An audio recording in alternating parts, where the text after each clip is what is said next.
is Claire. I'm going to be your CRNA today. I'm going to be doing a physical assessment of your heart and along with your chest.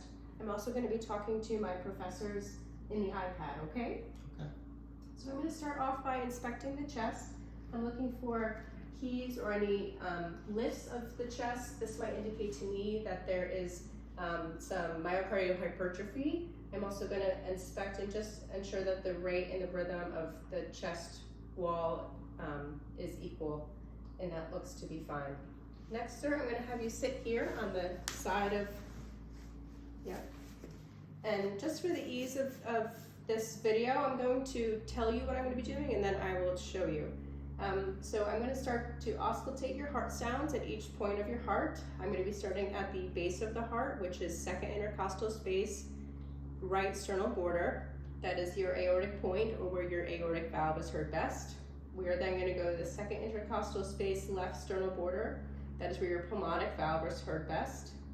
We will then go to the third intercostal space, left of the sternal border, to hear Erb's point. We will then go to the fifth intercostal space, left sternal border, to hear the tricuspid valve. Lastly, the mitral valve will be also fifth intercostal space, but the mid-clavicular line left of the sternum. And that's the mitral valve. I will also be listening both with the diaphragm and with the bell of my stethoscope to hear the lower pitch, higher pitch sounds of his heart.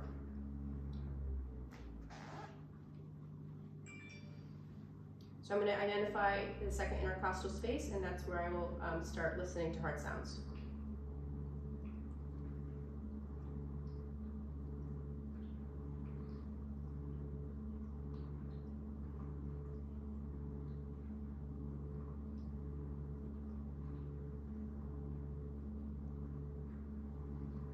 I'll next switch to the bell of my stethoscope.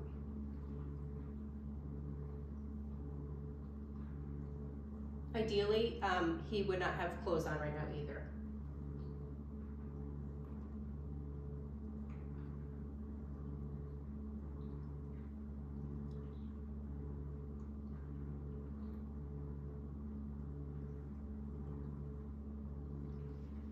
So next, I'd like to assess for aortic stenosis. I'm going to have my patient lean forward just a smidge.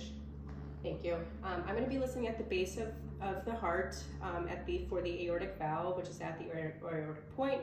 That is right sternal border at the second intercostal space.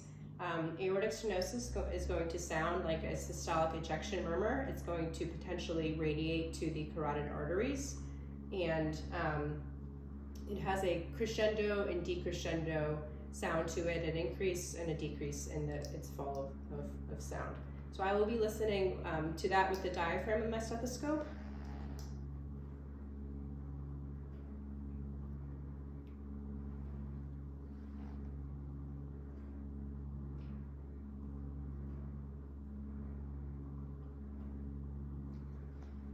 Next, I'm going to ask my patient to lie on their left side to get into the left lateral decubitus position. Here I'm going to be assessing for mitral stenosis. That's going to be found at the apex of the heart, mid-clavicular line, left of the sternum. So I know this is a little bit of awkward positioning, but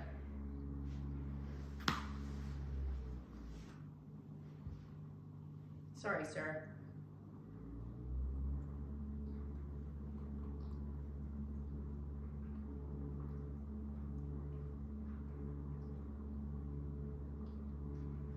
Okay, and I don't hear anything significant. That the mitral stenosis, that is a diastolic murmur. It's a low-pitched, rumbling murmur. It also has an opening snap that is after S2, and that essentially is a stenotic mitral valve opening to let blood rush through. Okay, sir, if you can just go supine or on your back one more time, thank you. This time I'm going to be palpating for any thrills.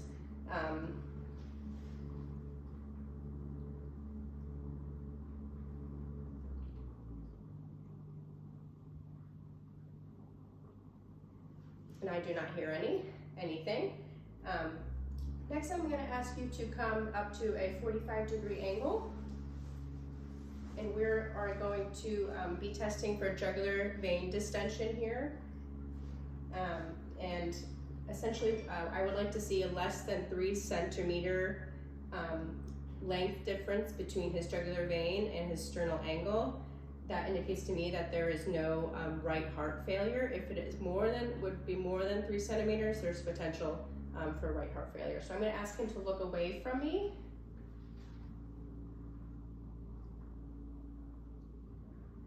And then repeat to this side.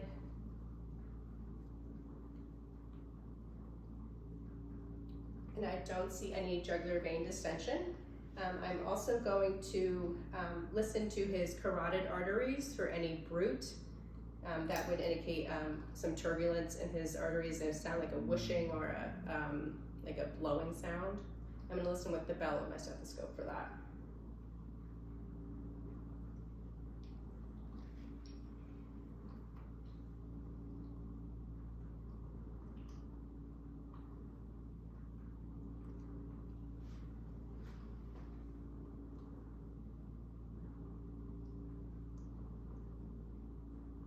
And I don't hear anything.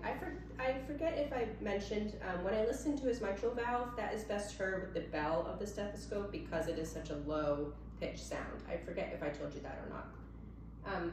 So now I would like to assess his skin. Of course he is covered, but I am going to be looking for his skin, making sure it's intact, that there's no lesions or ulcerations. I'm going to look at the pattern of his hair and make sure that it's evenly distributed, that there's no patchy areas. I'm also going to be looking for varicose veins. I don't see any, and then I certainly don't see any edema or pitting edema present at all.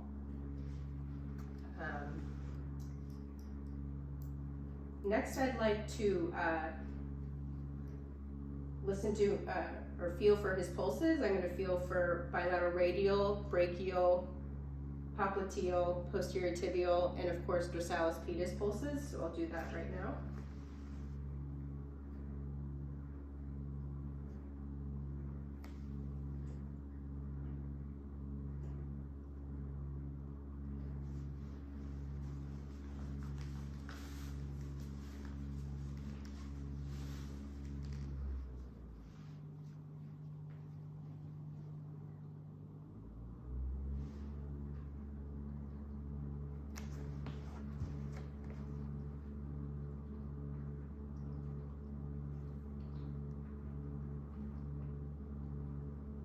And they are 2+ everywhere, and the rate is regular. Thank you, sir. Lastly, I'm going to be looking at my patient's fingernails and fingertips. I'm going to be looking for capillary refill, ensuring that capillary refill is less than 2 seconds.